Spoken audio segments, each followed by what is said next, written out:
Halo teman-teman, kembali lagi dengan saya, Lady Solagratia Terusa. Nah, pada video kali ini, saya akan membahas mengenai anatomi fisiologi dari sistem integumen. Sistem integumen adalah sistem organ yang paling luas. Sistem ini terdiri atas kulit dan aksesoris lainnya termasuk rambut, kuku, kelenjar keringat, dan kelenjar sebaceus, dan reseptor saraf khusus yang fungsinya untuk menstimulasi perubahan internal atau lingkungan eksternal.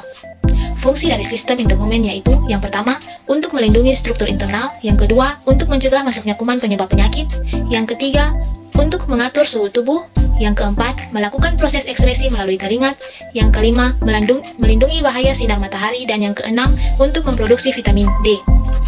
Nah, teman-teman, terdapat beberapa lapisan pada kulit. Lapisan yang pertama disebut sebagai lapisan epidermis, lapisan yang kedua disebut sebagai lapisan dermis, dan lapisan yang ketiga disebut sebagai lapisan hipodermis. Lapisan-lapisan pada kulit akan saya jelaskan satu persatu, dimulai dari lapisan epidermis. Jadi, lapisan epidermis merupakan lapisan terluar dari kulit. Terdapat 4 jenis sel. Sel yang pertama yang disebut dengan sel keratinosit yang memproduksi kreatinin, yaitu protein yang memberikan kekuatan fleksibilitas dan anti-air. Sel yang kedua yaitu adanya sel melanosit yang memproduksi melanin, yaitu pigmen gelap yang memberikan warna pada kulit dan melindungi kulit dari radiasi. Sel yang ketiga yaitu sel Merkel.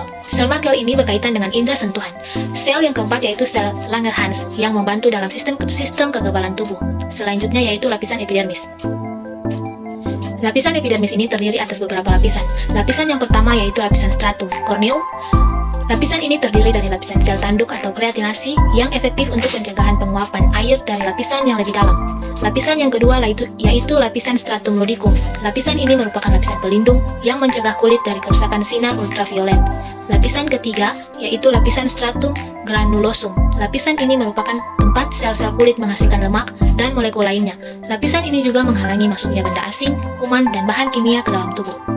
Lapisan yang keempat yaitu lapisan stratum spinosum. Pada lapisan ini terdapat keratinosit yang baru terbentuk dan fungsinya untuk memperkuat protein. Selain itu terdapat Langerhans yang mencegah infeksi bakteri atau virus pada kulit. Lalu lapisan kelima yaitu lapisan stratum basal. Lapisan ini merupakan lapisan terdalam di epidermis yang aktif membentuk sel kulit. Pada lapisan ini terdapat melanosit.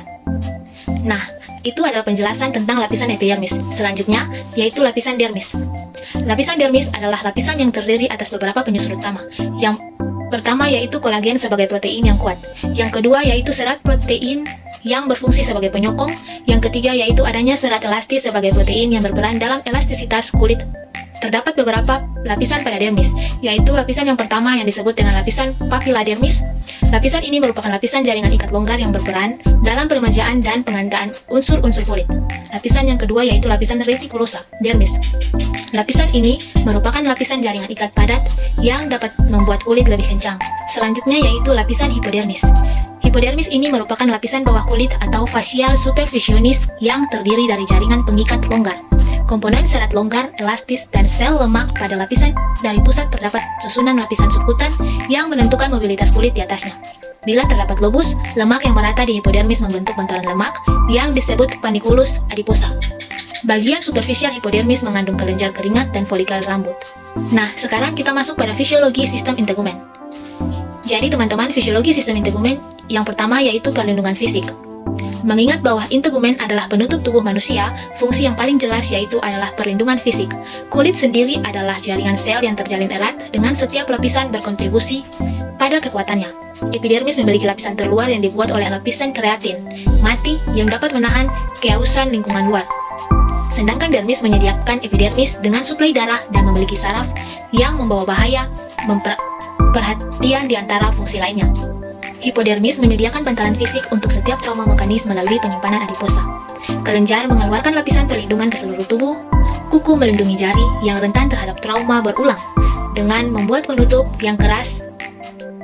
Dan rambut di seluruh tubuh menyaring partikel berbahaya agar tidak masuk ke mata, telinga, hidung, dan lainnya. Yang kedua, kekebalan. Kulit adalah garis pertahanan pertama tubuh karena bertindak sebagai penghalang fisik yang mencegah masuknya patogen secara langsung. Sel-sel dihubungkan melalui protein junction dengan penguatan oleh filamen. Keratin antimikrobial peptides atau AMPS dan lipid pada kulit juga bertindak sebagai penghalang biomolekuler yang mengganggu membran bakteri. Yang ketiga, penyembuhan luka. Ketika tubuh kita mengalami trauma dengan cedera yang diakibatkannya, sistem integumen mengatur proses penyembuhan luka melalui hemostasis, peradangan, proliferasi, dan remodeling. Hemostatis terjadi melalui faktor jaringan yang terletak di ruang subendotel kulit yang memicu kaskade koagulasi untuk membentuk bekuan fibrin. Yang keempat, sensasi.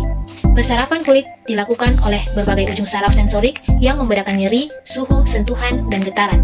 Mediasi sentuhan tidak berbahaya pada kulit gundul oleh 4 jenis mekanoreseptor, yaitu sel darah Meissner, sel darah Pacinian, ujung Ruffini, dan sel Merkel. Nah teman-teman, sekian penjelasan dari saya tentang anatomi dan fisiologi sistem integumen. Semoga penjelasan yang saya berikan dapat bermanfaat bagi kita semua. Terima kasih.